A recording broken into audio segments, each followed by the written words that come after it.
Hi hello friends, ಹೇಗಿದ್ದೀರಾ ಎಲ್ಲರೂ? Welcome back to ನೇತ್ರ village life style YouTube channel. ಏನಪ್ಪ ಇವತ್ತು ಬೆಳಗಿನ ಜಾವ 3 ಗಂಟೆಯಿಂದನೇ ನಾನು ನನ್ನ ವ್ಲಾಗನ್ನು ಸ್ಟಾರ್ಟ್ ಮಾಡ್ಕೊಂಡಿದ್ದೀನಿ. ಬೆಳಗ್ಗೆ ಬೇಗನೆ 3 ಗಂಟೆಗೆ ಎದ್ದು ಕಸ ಗುಡಿಸಿ ನೆಲ ಒರೆಸಿ ಬಿಸಿನೀರು ಕಾಯಿಸ್ಕೊಂಡು ಕುಡಿದು ಸ್ನಾನ ಮಾಡಿ ಬಂದು ಫಟಾಫಟ್ ಅಂತ ಬೇಗ ಪೂಜೆ ಎಲ್ಲ ಮಾಡಿಬಿಟ್ಟು ನಮ್ಮ ಮಗಳನ್ನೂ ಸಹ ಎಬ್ರಿಸ್ಕೊಂಡು ಅವ್ರಿಗೂ ಸ್ನಾನ ಮಾಡಿಸಿ ರೆಡಿ ಮಾಡಿ ನಾನು ನಮ್ಮ ಮಗಳು ಮತ್ತು ನಮ್ಮೂರಲ್ಲಿ ಒಂದಷ್ಟು ಜನ ನಾವೆಲ್ಲ ಸೇರಿಕೊಂಡು ಒಂದು ಡೇಗೆ ಟ್ರಿಪ್ಗೆ ಹೋಗೋಣ ಅಂತ ಹೊರಟಿದ್ದೀವಿ. ಸೊ ಎಲ್ಲರೂ ಬ್ಯೂಟಿಫುಲ್ಲಾಗಿ ರೆಡಿಯಾಗಿ ಗಾಡಿ ಹತ್ಕೊಂಡು ಸೀದಾ ನಾವು ಹೊರಟಿದ್ದೆ ಹಾಸನ ಕಡೆ. ಹಾಸನ್ಗೆ ಹೋದ್ಮೇಲೆ ಯಾವ್ಯಾವ ಪ್ಲೇಸಸ್ಗೆ ಹೋಗ್ತಾ ಇದ್ದೀವಿ, ಹೇಗಿರುತ್ತೆ ಇವತ್ತಿನ ನಮ್ಮ ದಿನ ಅಂತ ನೋಡೋಣ ಬನ್ನಿ. ಹಾಸನ ಬಸ್ ಸ್ಟ್ಯಾಂಡ್ ಬಂದು ಇಳಿತಿದ್ದಾಗೇ ಹಾಸನಿಂದ ನಾವು ಟಿಕೆಟ್ ತೊಗೊಂಡು ನಾವು ಬಂದು ಇಳಿದಿದ್ದೆ ಕುಣಿಗಲ್ಗೆ. ಸೊ ಕುಣಿಗಲ್ ಅಂತಿದ್ದಾಗೇ ಇವಾಗ ಎಲ್ಲರಿಗೂ ಗೊತ್ತಾಗಿರುತ್ತಲ್ವಾ, ಕುಣಿಗಲ್ಲಲ್ಲಿ ನಾವು ಬಂದಿದ್ದು ಗೌಡಗೆರೆಗೆ ಚಾಮುಂಡೇಶ್ವರಿ ದೇವಸ್ಥಾನಕ್ಕೆ ಹೋಗೋಣ ಅಂತ. ಸೊ ತುಂಬ ದಿವಸದಿಂದ ಅಂದ್ಕೊತಾ ಇದ್ದೆ, ಬಟ್ ಆದರೆ ಒಬ್ಬಳೇ ಹೋಗೋದಕ್ಕಿಂತ ಎಲ್ಲರ ಜೊತೆ ಹೋದರೆ ಚೆನ್ನಾಗಿರುತ್ತೆ ಅಂದ್ಬಿಟ್ಟು ನಾವು ನಮ್ಮ ಫ್ರೆಂಡ್ಸ್ ರಿಲೇಷನ್ಸ್ ನಮ್ಮ ಅತ್ತೆ ಎಲ್ಲರೂ ಸೇರ್ಕೊಂಡು ಒಂದು 15-16 ಜನ ಹೋಗಿದ್ದು, ಮಕ್ಕಳನ್ನೆಲ್ಲ ಸೇರಿಸಿ. ಸೊ ಅಲ್ಲಿ ದೇವಸ್ಥಾನಕ್ಕೆ ಹೋಗ್ತಿದ್ದಾಗೇ ಮನಸ್ಸಿಗಂತೂ ನನಗೆ ತುಂಬ ಸಮಾಧಾನ ಆಯಿತು. ಯಾಕಂದರೆ ನಾನು ತುಂಬ ದಿವಸದಿಂದ ಅಂದ್ಕೊತಾ ಇದ್ದೆ ಹೋಗಬೇಕು ಅಂತ, ಅದೇ ನಾನು ಹಂಗೆ ಹೋಗೋಕ್ಕೆ ಟೈಮ್ ಕೂಡ ಬಂದೇ ಇರಲಿಲ್ಲ. ಸೊ ಅದಕ್ಕೋಸ್ಕರ ಇವತ್ತು ಹೋದ್ವಲ್ಲ, ತುಂಬ ಮನಸ್ಸಿಗೆ ಸಮಾಧಾನ ಅಂತ ಅನ್ನಿಸ್ತು. ಹೋಗ್ತಿದ್ದಾಗೇ ಕ್ಯೂ ಏನು ಇರಲಿಲ್ಲ. ನಾವು ಆಲ್ಮೋಸ್ಟ್ ಹೋಗಿದ್ದು ಬುಧವಾರ ಗುರುವಾರ ಟೈಮಲ್ಲಿ ನೋಡ್ಕೊಂಡು ಹೊರಟಿದ್ದು. ಬಿಕಾಸ್ ಏನಕ್ಕಂದರೆ ಮಂಗಳವಾರ ಶುಕ್ರವಾರ ಮತ್ತು ಸಂಡೇ ಟೈಮ್ ಹೊರಟ್ರೆ ತುಂಬ ಜನ ಇರ್ತಾರೆ ಆ್ಯಂಡ್ ನಮಗೆ ಟೈಮಿಂಗ್ಸು ಆ್ಯಂಡ್ ಅದ್ರ ಜೊತೆಗೆ ನೆಕ್ಸ್ಟ್ ಪ್ಲೇಸಸ್ಗಳನ್ನು ಕವರ್ ಮಾಡೋದಕ್ಕಾಗಲ್ಲ ಅಂದ್ಬಿಟ್ಟು ಬೇಗನೆ ಎದ್ದು ಹೊರಟಿದ್ದೆ. ಆ ಕಾರಣಕ್ಕೋಸ್ಕರ ನಾವು ಒಂದು 9 ಗಂಟೆ 9:30 ಅಷ್ಟೊತ್ತಿಗೆಲ್ಲ ನಾವು ದೇವಸ್ಥಾನ ಗೌಡಗೆರೆಗೆ ರೀಚ್ ಆಗಿದ್ದ. ಅಲ್ಲಿಗೆ ಬರ್ತಿದ್ದಾಗೇ ಫೋಟೋಸ್ ವೀಡಿಯೋಸ್ ಆ್ಯಸ್ ಯೂಶ್ವಲ್ ಎಲ್ಲರೂ ತೊಗೊತಾಯಿದ್ರು. ನಾವು ಒಂದಷ್ಟು ತೊಗೊಂಡು ಪ್ಲೇಸಲ್ಲಿರುವಂಥ ಪ್ರಕೃತಿ ಸೌಂದರ್ಯನ ನೋಡಿಕೊಂಡು ಕೆಳಗಡೆ ದೇವಸ್ಥಾನದಲ್ಲಿ ಪೂಜೆ ಮುಗಿಸ್ಕೊಂಡು ಮೇಲ್ಗಡೆ ಹೋಗಿ ಅಮ್ಮನ ದರ್ಶನ ಮಾಡಿಕೊಂಡು ಬಂದು ಎಲ್ಲರೂ ಒಂದು ಗ್ರೂಪ್ ಸೆಲ್ಫಿನೂ ಸಹ ತಗೊಂಡು. ಇನ್ನು ಈ ವಿಡಿಯೋ ಇದು ನಾವು ಟ್ರಿಪ್ಗೆ ಹೋಗಿ ಬಂದು ಹತ್ರ 1 ತಿಂಗಳಾಗಿದೆ. ಬಟ್ ಆದರೆ ಕೆಲವೊಂದು ವೀಡಿಯೋಸ್ ಕ್ಲಿಪ್ಪಿಂಗ್ಸ್ ನಾನು ಫೋನ್ ಚೇಂಜ್ ಮಾಡಿರೋಂಥ ಟೈಮಲ್ಲಿ ಡಿಲೀಟ್ ಆಗಿಬಿಟ್ಟಿರ್ತವೆ. ಸೊ ಅದಕ್ಕೆ ಇರೋವಂಥ ವೀಡಿಯೋಸನ್ನೇ ನಾನು ಒಂದು ವ್ಲಾಗ್ ಆಗಿ ಮಾಡಿ ಕನ್ವರ್ಟ್ ಮಾಡಿ ಹಾಕ್ತಾಯಿದ್ದೀನಿ. ಆ್ಯಂಡ್ ಕೆಳಗಡೆ ಅಲ್ಲಿದ್ದಂಥ ಮ್ಯೂಸಿಯಮ್ ಆಗ್ಬೋದು, ಅಲ್ಲೆಲ್ಲ ಹೋಗಿ ನೋಡಿಕೊಂಡು ಮನಸ್ಸಿಗಂತೂ ಎಷ್ಟು ಸಮಾಧಾನ, ಎಷ್ಟು ನಮ್ಮ ಹಿಂದಿನ ಕಾಲದ ಕಥೆಗಳನ್ನು ಎಷ್ಟು ಡೀಟೇಲಿಂಗಾಗಿ ತೋರಿಸಿದ್ದಾರೆ ಅಂದರೆ. ಸೊ ನಾವಿನ್ನು ಏನು ಈಗಿನ ಜನ್ರೇಷನಲ್ಲಿಲ್ಲ, ಹಳೇ ಕಾಲದ ಹೋಗಿ ಅದನ್ನೆಲ್ಲ ನಾವು ಸವಿತಾ ಇದ್ದೀವಿ ಏನೋ ಅನ್ನೋ ಅಷ್ಟು ಅನಿಸುತ್ತೆ. ಆ್ಯಂಡ್ ಅಲ್ಲೇ ಪ್ರಸಾದನೂ ಸಹ ಕೊಡ್ತಾಯಿದ್ರು. ನಾವು ಟಿಫನ್ ಇರುತ್ತೆ ಅನ್ನೋದು ನಮಗೇನು ಗೊತ್ತಿರಲಿಲ್ಲ. ಸೊ ನಾವು ದರ್ಶನ ಮುಗಿಸ್ಕೊಂಡಾದ್ಮೇಲೆ ಅಲ್ಲೇ ಹೋಟ್ಲಿಗೆ ಹೋಗ್ಬಿಟ್ಟು ಟಿಫನ್ ಮಾಡ್ಕೊಳ್ಳೋಣ ಅಂತ ಅಂದ್ಕೊಂಡಿದ್ದು. ಅಷ್ಟೊತ್ತಿಗೆ ಅಲ್ಲಿರೋರೇ ಹೇಳಿದ್ರು ಇಲ್ಲ ತಿಂಡಿ ಸಿಗುತ್ತೆ ಹೋಗಿ ಅಂದ್ಬಿಟ್ಟು ಅಲ್ಲೋಗಿ ಪಾಯಸ ಬೂಂದಿ ಅದ್ರ ಜೊತೆಗೆ ಟೊಮೊಟೊ ಬಾತ್ನೂ ಸಹ ಮಾಡಿದರು. ಅದನ್ನೆಲ್ಲ ತಿಂಡಿ ತಿಂದ್ಕೊಂಡು ಬಸ್ಸು ಸಹ ಕುಣಿಗಲ್ಲಿಗೆ ರೆಡಿಯಾಗಿತ್ತು ಅಂದ್ಬಿಟ್ಟು ಬಸ್ಸಲ್ಲಿ ಹತ್ತಿ ಟಿಕೆಟ್ ತೊಗೊಂಡು ಮಕ್ಳ ಜೊತೆ ಎಲ್ಲ ಆಟ ಆಡ್ಕೊಂಡು ಕೂತಿದ್ದೋ. ಇನ್ನು ಕುಣಿಗಲ್ಲಿಗೆ ಬಂದು ರೀಚ್ ಆದಮೇಲೆ ನಾವು 2 ಆಟೋ ಮಾಡಿಕೊಂಡು ಆಟೋದಿಂದ ನಾವು ಹೊರಟಿದ್ದೆ ಆಂಜನೇಯ ಸ್ವಾಮಿ ದೇವಸ್ಥಾನಕ್ಕೆ ಹೋಗೋಣ ಅಂತ.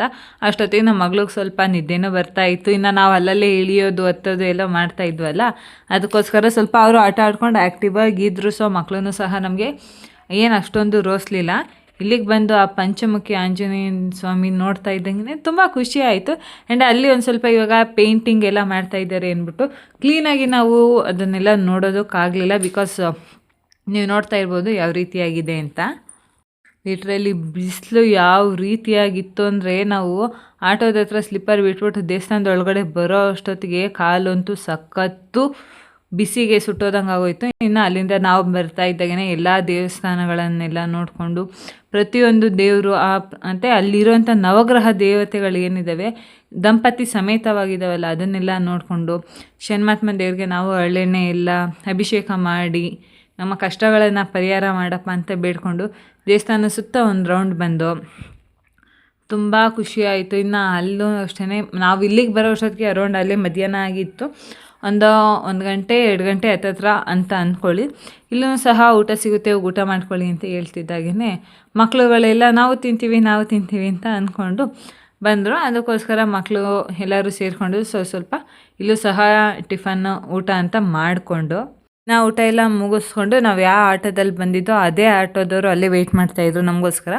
ಮತ್ತು ಅದೇ ಆಟೋ ಹಿಡ್ಕೊಂಡು ನಾವು ಕುಣಿಗಲ್ಲಿಗೆ ಬಂದು ಸೇರಿಕೊಂಡು ಕುಣಿಗಲ್ಲಿಗೆ ಬಂದಾದ್ಮೇಲೆ ಅನ್ನಿಸ್ತು ಸೊ ಇನ್ನೂ ಟೈಮ್ ಇದೆ ಯಡಿಯೂರ್ಗೂ ಹೋಗೋಣ ಅಂತ ಯಡಿಯೂರ್ಗೂ ಅಷ್ಟೇ ಬಸ್ ಸ್ಟ್ಯಾಂಡ್ ಹತ್ರ ಇಳಿದ್ಬಿಟ್ಟು ಅಲ್ಲಿಂದನೂ ಒಂದು ಆಟೋ ಮಾಡಿಕೊಂಡು ನಾವು ಆಟೋದವರು ಅಷ್ಟೇ ನಾವು ಹೋಗಿ ಬರೋವರೆಗೂ ನಮಗೋಸ್ಕರ ಅಲ್ಲೇ ವೆಯ್ಟ್ ಮಾಡ್ತಾಯಿದ್ರು. ಅಲ್ಲಿ ಆಂಜನೇಯ ಸ್ವಾಮಿ ದೇವಸ್ಥಾನದ ಹತ್ರನೂ ಅಷ್ಟೇ ನಮಗೋಸ್ಕರ ಅಲ್ಲೇ ವೆಯ್ಟ್ ಮಾಡ್ಕೊಂಡಿದ್ದು. ಆಮೇಲೆ ನಮ್ಮನ್ನು ಕರ್ಕೊಂಬಂದರು. ತುಂಬ ಖುಷಿ ಆಯಿತು. ಆಟೋದವರ ರೆಸ್ಪಾನ್ಸು ಸಹ ತುಂಬ ಚೆನ್ನಾಗಿತ್ತು, ಖುಷಿ ಆಯಿತು ಅದೆಲ್ಲ ನೋಡಿ. ಅಲ್ಲೂ ಬಂದು ಆಟೋ ಇಳಿದು ಸ್ಲಿಪ್ಪರ್ ಬಿಟ್ಟು ಕಾಲು ತೊಳ್ಕೊಂಡು ಸೀದಾ ನಾವು ಟೈಮ್ ವೇಸ್ಟ್ ಮಾಡ್ದಲ್ಲಿ ದರ್ಶನ ಮಾಡ್ಕೊಂಬಿಡೋಣ ಅಂತ ಒಳಗಡೆ ಹೋಗ್ತಿದ್ದಾಗೇ ಗೊತ್ತಲ್ಲ, ಹೋಗಿರೋರು ಗೊತ್ತಿರುತ್ತೆ ಆಲ್ಮೋಸ್ಟ್ ಯಾವ ರೀತಿಯಾಗಿರುತ್ತೆ ಅಂತ.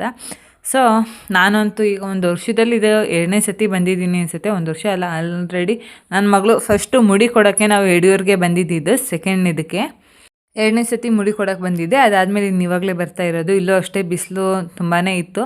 ಬಟ್ ಆದರೂ ಓಕೆ, ಬಂದು ದೇವ್ರ ದರ್ಶನ ಎಲ್ಲ ಮುಗಿಸ್ಕೊಂಡು ಅಲ್ಲೂ ವೀಡಿಯೋಸ್ ಎಲ್ಲ ಮಾಡೋಂಗಿಲ್ಲ ಅಂತ ಇದ್ದು, ಸೊ ಅದನ್ನು ಸಹ ಆಫ್ ಮಾಡಿಕೊಂಡು ಇನ್ನು ಅಲ್ಲಿಂದ ನಾವು ಸಹ ರಿಟರ್ನು. ಆಟೋ ಅಂಕಲ್ಲು ಬನ್ನಿ ಮುಂದೆಗಡೆಯಿಂದನೇ ಕರ್ಕೊಂಡು ಹೋಗ್ತೀವಿ ಅಂದ್ಬಿಟ್ಟು ಬಂದು ಮುಂದೆಗಡೆ ನಮಗೆ ಇನ್ನೊಂದು ಸತಿ ಆರ್ಚ್ ಎಲ್ಲ ತೋರಿಸ್ಕೊಂಡು ರಿಟರ್ನ್ ನಮ್ಮನ್ನು ಕರ್ಕೊಂಡೋಗಿ ಬಿಟ್ಟರು ಯಡಿಯೂರು ಬಸ್ ಸ್ಟ್ಯಾಂಡಿಗೆ.